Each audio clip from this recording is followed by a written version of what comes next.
Je vais demander à Geneviève Godot-David de venir. Donc Geneviève, je la présente en 2 mots pour ceux qui ne la connaisseraient pas.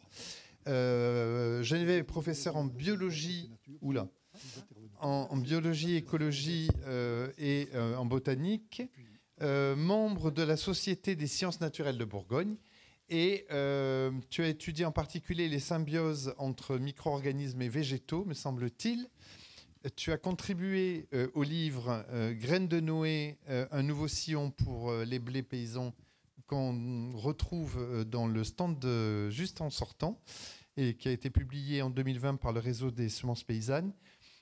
Tu es active aussi à Terre de Liens, à ce que je crois savoir, et tu as participé à l'exposition Biodiversité en danger de Bourgogne-Franche-Comté Nature. Voilà, donc une vingtaine de minutes plus 10 minutes de discussion. Donc 2 mots d'abord pour un petit peu justifier le choix de cette thématique qui a priori n'est pas très attractive. Quand on parle de changement global, on évoque souvent le changement climatique, les changements climatiques, l'effondrement de la biodiversité. Et il m'a semblé important de rappeler que les activités humaines impactent aussi les grands cycles biogéochimiques et pas que le cycle du carbone, le cycle de l'azote étant un bon exemple pour ce type de perturbation anthropique. Alors, avant de rentrer dans le vif du sujet, je voudrais aussi rappeler combien l'azote est un élément important pour tous les êtres vivants. Pour quelles raisons ? Tout simplement pour la fabrication des protéines. Et pas que les protéines de structure, les protéines constitutives, mais aussi les protéines fonctionnelles, comme par exemple les enzymes, qui sont essentielles pour le fonctionnement des réactions métaboliques, les réactions métaboliques.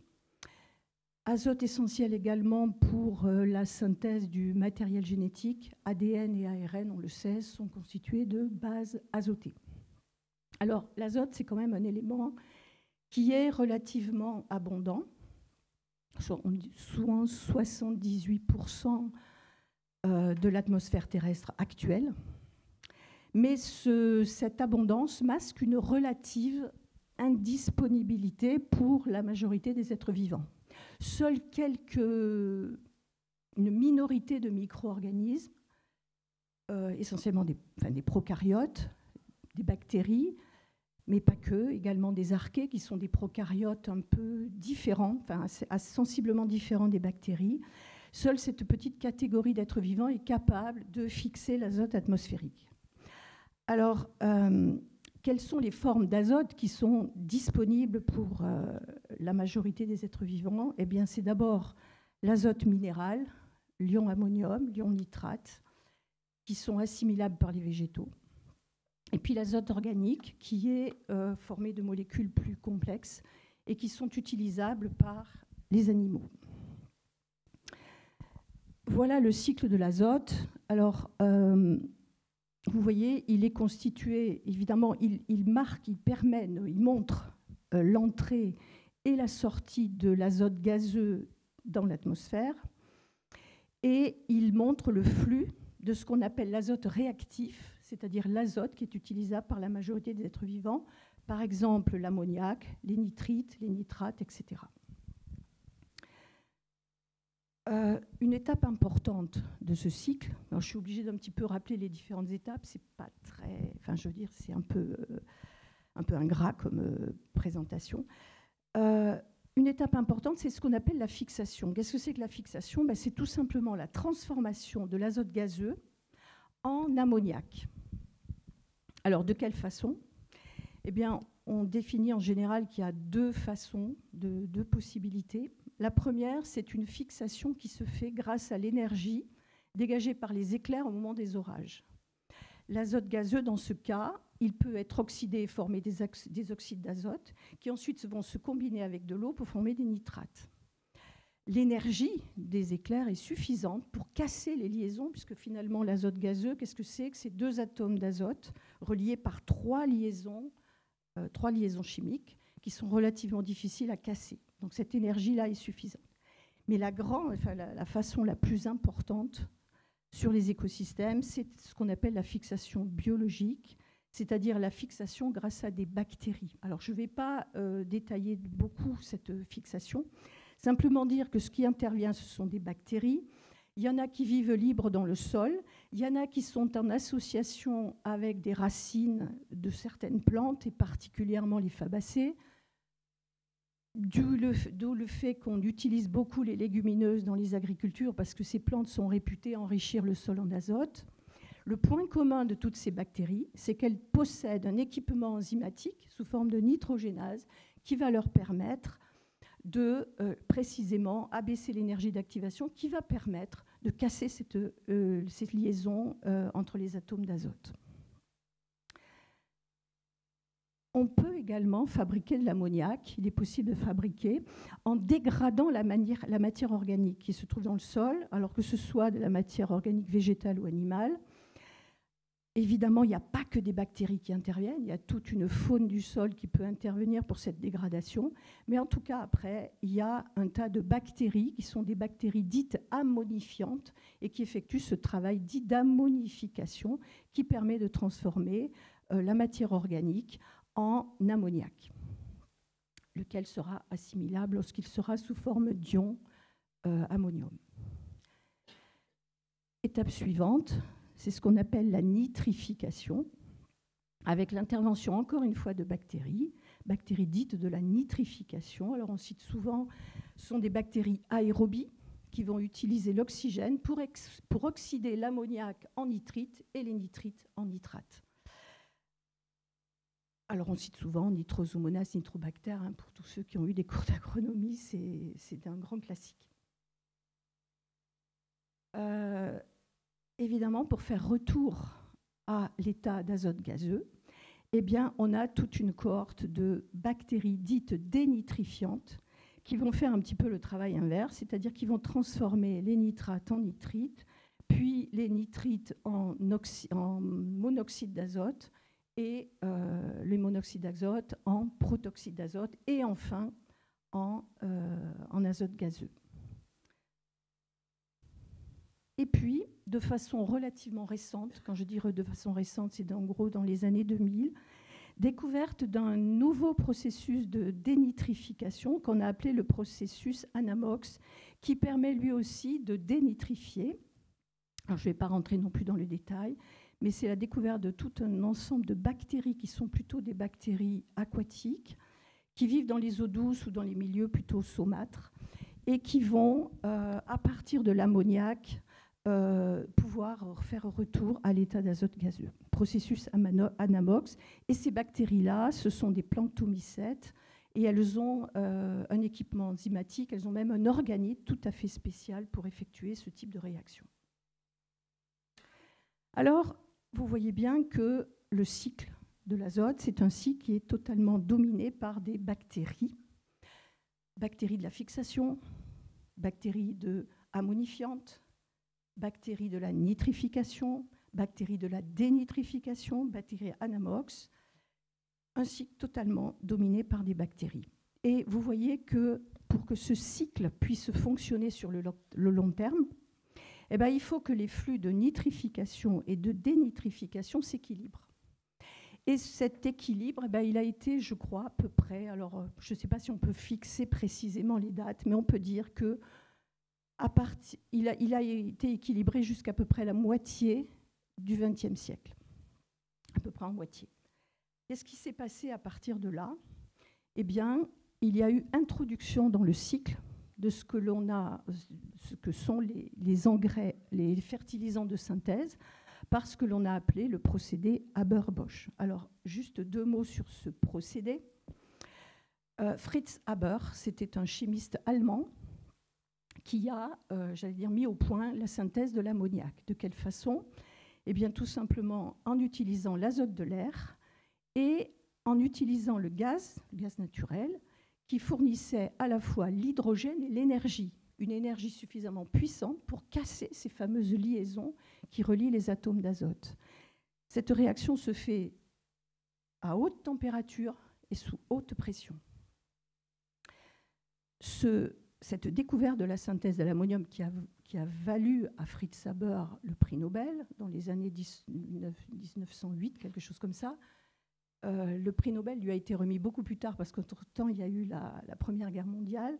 Et donc, la petite histoire raconte que la France et tous les pays alliés se sont opposés parce qu'entre-temps, quand il a fini de mettre au point la synthèse de l'ammoniac, il a participé à la fabrication des gaz de combat qui ont été balancés dans les tranchées.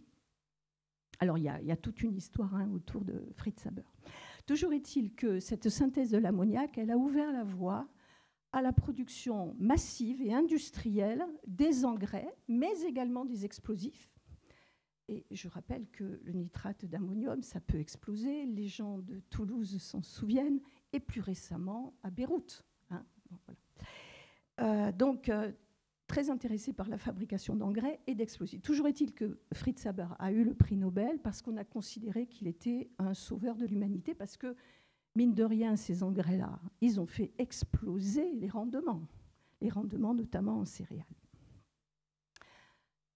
Alors, du coup, avec cette injection massive d'azote dans le cycle, eh bien, les sources d'azote réactif qui se limitaient à la culture des légumineuses.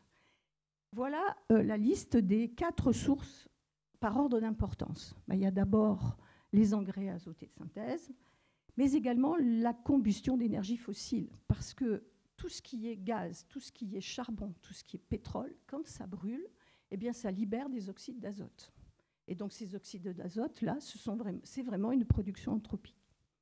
Évidemment, reste la culture d'espèces fixatrices d'azote, culture de légumineuses. Et puis, vous avez tout ce qui est combustion de biomasse par la déforestation, les cultures sur brûlis. Et là également, ça peut libérer dans l'atmosphère des oxydes d'azote. Alors, voilà les...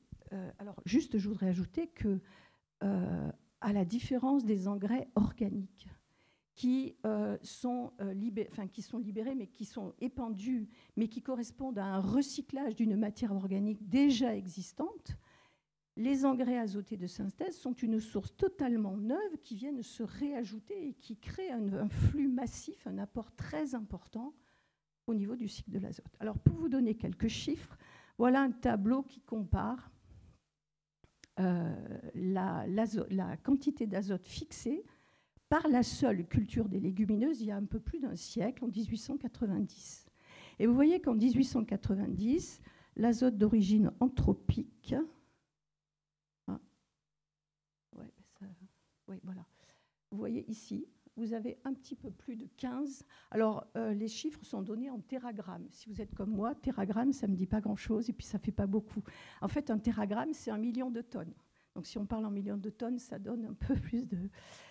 donc 15 millions de tonnes fixées par les activités humaines, essentiellement par l'agriculture, essentiellement par la culture des légumineuses, puisque la combustion fossile à cette époque était négligeable. En 2010, eh bien, la quantité d'azote d'origine anthropique, la quantité fixée par les activités humaines, c'est 156 millions de tonnes. Autrement dit, ça a décuplé. Voilà comment ça se présente sous forme de graphe. Voilà. Donc vous voyez qu'à partir des années 50, il y a une croissance exponentielle des fertilisants de synthèse qui vont être répandus dans les champs. Évidemment, le total de l'azote réactif d'origine anthropique est également fait une croissance exponentielle. Et ça, c'est aussi, on a évoqué, je crois, hier, la grande accélération de l'Anthropocène, et ça, c'est un exemple de la grande accélération de l'Anthropocène. Alors, où va tout cet azote qui est en plus, qui est ce surplus d'azote qui est déversé dans les champs régulièrement? Eh bien, il faut savoir que quand vous épandez des engrais azotés sur un champ cultivé, il y a à peu près la plante cultivée en absorbe à peu près la moitié. Le reste va profiter aux autres espèces, y compris des espèces sauvages, qu'il faudra bien sûr éliminer, parce que ça fait de la concurrence. Mais le reste aussi va être entraîné par l'eau et il va y avoir ce qu'on appelle un lessivage. Alors là, c'est des choses qui sont archi connues. Lessivage des nitrates par les eaux qui vont rejoindre les eaux de surface, qui peuvent rejoindre les eaux souterraines. Vous avez tous entendu parler de la pollution de l'eau, de boissons par les nitrates, des captages qu'on ferme, des captages qu'il faut protéger, etc. Et puis évidemment, ces eaux peuvent atteindre les zones côtières. Et là, vous avez tous entendu parler que là, vous pouvez engraisser des algues vertes. Et ça, je veux dire, ça a tellement été médiatisé que c'est même pas la peine d'insister. Ça, c'est ce qui se passe au niveau plutôt au niveau de l'eau. Qu'est-ce qui se passe au niveau du sol ? On sait qu'une utilisation un peu excessive d'engrais minéraux, ça acidifie le sol. Encore 5 minutes. Et un sol acidifié, c'est pas tellement propice à la biodiversité microbienne ou même vers de terre. Donc on a une acidification du sol, une perte de biodiversité, et j'ajouterais, comme évidemment si on ajoute des engrais minéraux, c'est au détriment de l'azote organique, et il y a sacrément une perte de matière organique au niveau des sols. Alors il y a quand même, il semblerait que cet afflux d'azote, la dénitrification, c'est-à-dire les bactéries dénitrificatrices, elles sont un peu débordées dans cette histoire-là. Et donc, elles assurent une dénitrification qui va être incomplète, qui va s'arrêter, et vous le voyez, au N2O, qui est le protoxyde d'azote. Lequel protoxyde d'azote va être libéré dans l'atmosphère. Je dis simplement que le protoxyde d'azote, c'est un gaz à effet de serre qui est beaucoup plus puissant, près de 300 fois plus puissant que le gaz carbonique, qui se maintient dans l'atmosphère en gros 120 ans, alors qu'on parle beaucoup du méthane. Le méthane a une durée de vie de 12 à 15 ans dans l'atmosphère, et le gaz carbonique, c'est à peu près 100 ans. Donc il a une durée de vie dans l'atmosphère qui est beaucoup plus longue. Et puis, il est aussi réputé, ce protoxyde d'azote, à dégrader. Il semblerait qu'il dégrade aussi la couche d'ozone. Donc des dégâts dans l'atmosphère. Donc, une perturbation massive du cycle, dont les effets vont se faire sentir en cascade sur les écosystèmes, dans l'eau, dans le sol, dans l'air, dans tous les compartiments. Et c'est ce que l'on a appelé, c'est plus trop un cycle, c'est une cascade de l'azote. Donc, abordons maintenant la notion de limite planétaire. Je crois que Frédéric Ducarme a évoqué hier cette notion. Limite planétaire, 9 domaines ont été évalués. C'est-à-dire que alors ces 9 domaines, qu'est-ce que c'est ? C'est le réchauffement climatique, c'est le changement climatique, c'est l'atteinte à la biodiversité, c'est le changement d'usage des sols, ce sont les polluants, c'est les ressources en eau, etc. Et c'est aussi les perturbations des cycles, et notamment le cycle de l'azote et le cycle du phosphore. Et pour chacun de ces domaines, on a identifié et quantifié des seuils au-delà desquels les conditions de vie pourraient devenir défavorables à l'humanité. Alors, qu'est-ce qu'il en est pour le cycle de l'azote ? Eh bien, voilà, la variable de contrôle qui a été, quantifiée, c'est la quantité d'azote réactif rejeté par les activités humaines en millions de tonnes par an et à l'échelle mondiale. Eh bien, vous voyez que les seuils qui ont été fixés, avec bien sûr des incertitudes, alors c'est une moyenne mondiale, c'est-à-dire qu'il faudrait ensuite décliner ça en... Évidemment, il y a des grandes disparités au niveau des pays, et à l'intérieur d'un pays, il y a de grandes disparités régionales, évidemment. Mais on l'a situé, ça a été situé par une équipe de chercheurs de l'Université de Stockholm, entre 62 et 82 millions de tonnes par an. Moi, je suis allée vérifier les chiffres des valeurs mondiales qui sont données sur la base de données de la FAO. Eh bien, en 2015, 150 millions de tonnes d'azote ont été fixées par ces activités, et en 2023, 190 millions de tonnes. En gros, eh bien, les limites planétaires sont dépassées. Sauf que ces limites planétaires, si on regarde, parce que ces histoires de limites planétaires, on ajuste les seuils régulièrement. Et en 2009, la limite planétaire, là, dit 2009, ça fait plus de 15 ans, la limite planétaire, elle était déjà dépassée. Alors, la conclusion de tout ça, c'est que le cycle de l'azote, il n'est plus du tout sous contrôle bactérien. Il est sous totale dépendance humaine, d'une humanité qui, à mon avis, ne contrôle plus rien du tout. Et la question que l'on peut se poser, c'est comment a-t-on pu en arriver là aussi rapidement? Parce que c'est quoi, en moins d'un siècle? Évidemment, alors je pense qu'on pourrait en débattre après. Je crois que la réponse est à chercher dans les choix politiques qui ont été faits après la Seconde Guerre mondiale.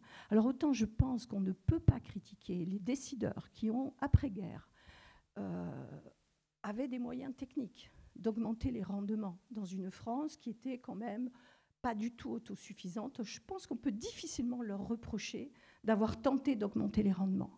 Mais je pense quand même qu'un peu plus tard, on aurait pu rectifier le tir. Et là, je pense qu'il nous faut être vigilants. Voilà, je vous remercie.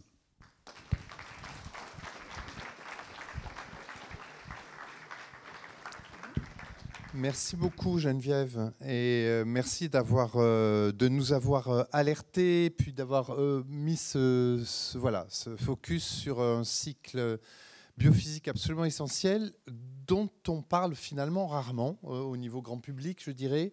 Et ça génère tout de suite une première question. Pourquoi, en fait, on en parle si rarement? Je veux dire, j'ai bien vu le début de ton exposé assez technique. Il faut un peu s'accrocher. OK, il y a des cycles biochimiques qui peuvent être complexes. OK, mais enfin, le climat, c'est pas mal non plus. Donc, me vient une idée, mais parce que j'ai l'esprit mal tourné. Est-ce que c'est parce qu'il y a beaucoup de lobbies qui fait qu'on a du mal à faire émerger un peu ce débat, ou je sais pas? Je crois que la prise de conscience que l'azote, il y en a trop et que ça ne va plus, je ne peux pas dire qu'on n'a rien fait. Je veux dire, même en agriculture, que l'on dit... Alors moi, je n'aime pas les termes d'agriculture intensive, parce que ça ne veut pas... Excusez-moi, je peux faire ce couplet-là? Tu peux. Ouais. On parle souvent agriculture intensive égale agriculture conventionnelle, chimique, etc. Moi, je pense vraiment que l'agriculture bio est une agriculture intensive et que le fait de dire que c'est l'agriculture chimique qui ne pourra nous... Vous voyez, ça sous-entend qu'il n'y a que cette agriculture-là. On ne peut pas faire sans parce qu'elle est intensive et qu'on est nombreux sur cette planète. Donc voilà. Donc moi, je préfère parler d'agriculture productiviste ou tout simplement d'agriculture industrielle ou d'agriculture chimique. Voilà. Donc je pense que quand même dans cette agriculture-là... il y a eu quand même des gens qui ont réfléchi. Ils ont dit c'est pas possible. Alors il y a eu des tas de trucs qui ont été faits quand même. On peut pas nier. Par exemple, on a dit on peut pas balancer 100 unités d'azote d'un coup comme ça sur des céréales. Moi je suis allée voir le site d'Arvalis, l'Institut du végétal. Ils conseillent de fractionner, mais c'est pas d'aujourd'hui. Tu me contrarieras pas. Voilà. On fractionne les doses. Il y a quand même des cultures intermédiaires pièges à nitrate, les fameux CIPAN. Il y a quand même eu la directive nitrate, il y a plein de choses, quoi. Je veux dire, mais à un moment donné, je crois que la réponse, elle est, est-ce qu'on peut... Moi, je crois que la solution, elle est dans l'agroécologie. Elle n'est pas juste dans la transformation de... Je crois qu'il y a une question, là, la dame, elle brûle de poser une question. Alors, on va lui donner la parole. Voilà. Mais il y a plein d'études scientifiques, Oui, je veux dire, c'est pas ce qui manque. Je veux dire, il y en a plein. Juste que c'est quelque chose qui n'est pas médiatisé autant que le changement climatique et la biodiversité. Mais c'est lié, c'est interdépendant. Geneviève, c'était ça qui me troublait et je voulais bien avoir ton explication. Oui, j'ai vu, je gère. Oui, voilà. Ça y est, ça ne marchait pas. Oui, je vous remercie. Oui, je voulais juste intervenir par rapport à ce que vous disiez sur les efforts qui ont été faits. Effectivement, il y a eu des réflexions, j'imagine bien. Moi, je vois un problème quand même dans toutes ces réflexions qui ont eu lieu dans les années antérieures. Je pense aux épandages qui ont eu lieu en milieu agricole ou au niveau des normes. Les normes étaient faites à partir de données souvent sur des prairies qui avaient des cycles de vie qui n'étaient pas compatibles avec ce qu'on a par exemple en Franche-Comté, tout simplement, avec des climats différents. Et ce qui fait que on ne pouvait pas, quand on donne, enfin personnellement, je lui ai donné des avis dans ce sens-là où je disais qu'il ne fallait pas aller jusque-là parce que c'était trop par rapport à ce que pouvait résorber en fait un bassin versant, mais on était quand même dans les normes. Donc de l'autre côté, réglementairement, à un moment donné, on est bloqué par rapport à ces normes nationales qui ne rendent pas compte en fait des diversités fonctionnelles en fait qu'on peut avoir dans différentes régions vis-à-vis du cycle justement quand je parle d'épandage, je parle d'épandage de lisier, fumier, etc., voilà, qui font partie du cycle de l'azote naturel, entre guillemets, on va dire, sans parler d'apport agricole. Oui, tout à fait. Mais ça, c'est que simplement ça, même si on met de côté complètement l'azote chimique et qu'on reprend simplement les épandages à partir d'effluents naturels, déjà, il y a déjà de l'excédent du fait de ces normes qui sont nationales, entre autres. Il y a toujours des abus de toute façon, mais notamment à cause de ça, à mon avis. Mais l'agriculture après-guerre, c'est aussi caractérisé par une augmentation des rendements, ça on est d'accord, mais par une séparation de la France en zones de production différentes. C'est-à-dire qu'on a cantonné certaines zones à faire de la céréale et puis des zones d'élevage. Et du coup, vous avez un excédent. Alors pourquoi on pose ces problèmes de nitrate en Pays de Loire ou en Bretagne ? Parce que ce sont des régions qui ont été spécialisées. Donc c'est la spécialisation excessive et la séparation de l'agriculture et l'élevage. Donc une des solutions, c'est de réassocier les deux. Et moi, je verrais bien, et ce n'est pas moi qui le dis, je verrais bien réintroduire des élevages de chèvres en Beauce, par exemple. Bon, je pense que voilà. Alors, j'ai plusieurs personnes. On rêve. J'ai 2 personnes là et une troisième là. Donc, là, d'abord. OK. Oui, moi je ne partage pas l'opinion qu'on ne parle pas de ça parce qu'on parle beaucoup des algues vertes, on parle de la pollution des rivières, on parle de la potabilité de l'eau. Ce dont on ne parle pas, c'est de tout le système. Et par rapport à l'agriculture, en fait, le gros problème qu'on a, c'est que ce constat de pollution, on le fait. Par contre, toutes les externalités négatives de l'agriculture ne comptent pas quand on compte les coûts. C'est-à-dire que finalement, un agriculteur a beaucoup plus le droit à polluer que ne l'a un industriel. Et un des problèmes, il est là. C'est quelque part, si on ne compte pas les coûts de dépollution, forcément, on ne regarde pas ce qui se passe. J'ai une petite question supplémentaire, mais la technique. Je comprends bien pourquoi une bactérie elle a intérêt à nitrater. Parce que c'est une oxydation, donc elle va récupérer quelque chose. Ouais. Quel intérêt elle a à dénitrifier ? Parce que là, c'est une réduction. Donc Mais parce que ce sont des bactéries qui sont des bactéries de la dénitrification.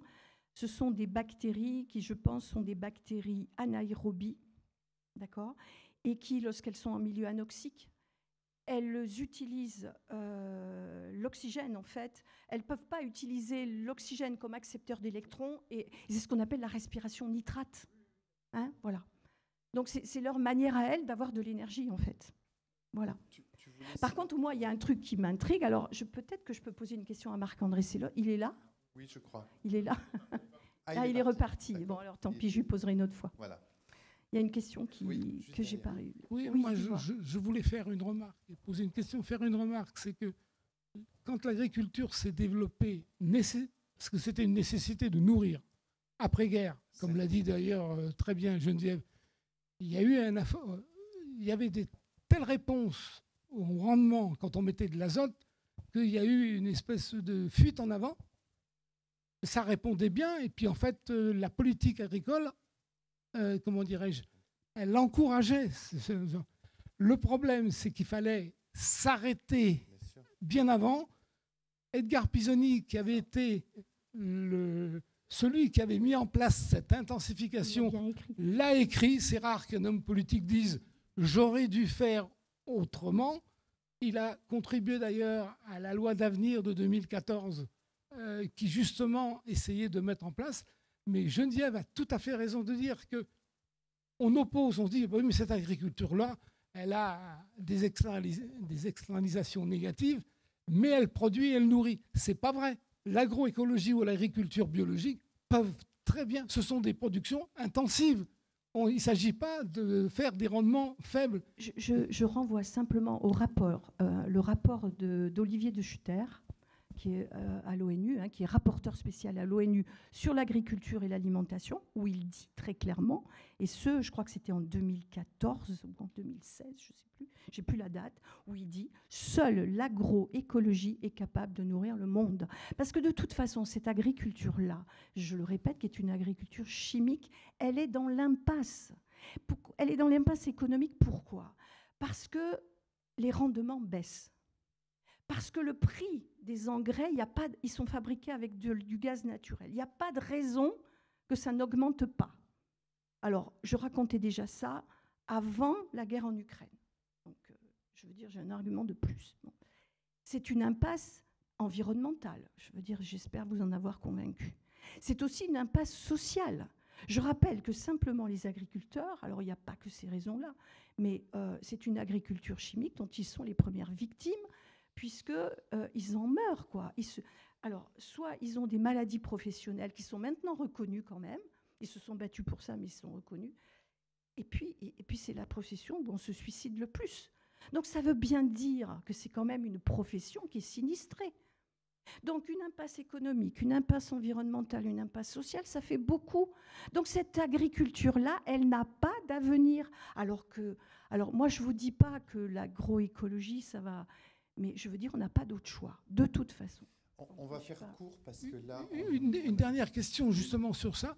C'est immédiatement face à un groupe d'agriculteurs intensifs, qu'est-ce que tu leur dis par rapport à ce cycle de l'azote en premier ? Alors, si, ce que je peux dire, c'est que moi, j'ai déjà rencontré, parce que je fais aussi partie d'une association qui s'appelle Phytovictime. Ça, c'est pour des raisons personnelles. J'adhère à cette association qui est une association qui se bat pour la reconnaissance des maladies professionnelles des agriculteurs. Il y a beaucoup d'agriculteurs qui se retrouvent malades avec de leucémie, des maladies neurodégénératives, des Parkinson, etc. et qui disent, même Paul François, vous savez, celui qui s'est battu contre Monsanto, il a dit à un moment donné, moi, je ne sais pas comment faire. Moi, j'ai appris que pour régler... Je mets de l'engrais, ça augmente les rendements. Je mets une molécule chimique, ça me supprime ce ravageur. Je ne sais pas faire autrement. Et l'agroécologie, c'est quand même quelque chose de beaucoup plus complexe que cette agriculture simplifiée qui prévaut depuis le sortir de la guerre. Donc, ce n'est pas évident. Donc, il faut arrêter d'accuser les agriculteurs. Les agriculteurs, ils ne savent pas comment faire. Ce qu'il faut... Alors, je suis désolée, je radote un peu, mais ce qu'il faut, c'est un choix politique qui fasse qu'on détermine. Ce choix politique, on a été capable de le faire après-guerre. Après tout, ça a été au forceps quand même, hein, qu'on a demandé aux agriculteurs. On les a fait partir, on a dit, hop, si vous n'êtes pas assez productif, vous prenez la porte et vous allez dans l'industrie et on va agrandir vos exploitations, etc. Donc, à un moment donné, il y a un choix politique directif. On dit, voilà, la politique agricole, c'est ça. Et on subventionne ceux qui travaillent correctement. Et on parlait hier, vous avez entendu parler de la PAC. Eh bien, quand la politique agricole commune, elle favorisera les agriculteurs qui travaillent correctement, alors on pourra peut-être Petite question avancer. Pour vraiment finir avec une réponse très courte de ta part. Est-ce qu'il y a des gens qui ont pensé, et notamment des agrochimistes, à créer des complexes de bactéries qui soient plus efficientes pour dénitrifier, parce que ça pourrait être... Alors oui, les bactéries Anamox sont utilisées dans les stations d'épuration. Mais je n'ai pas le détail mais je sais que bien sûr. Bactéries Anamox, c'est de découverte récente, hein, c'est les années 2000. Hein. Voilà. C'est tout à fait récent. Oui, bien sûr, mais après... Non, mais ça risque d'être aussi les réponses de l'agrochimie. Oui. On les connaît. Bref. Voilà. Okay. On va peut-être s'en tenir là. Vous remercie Geneviève.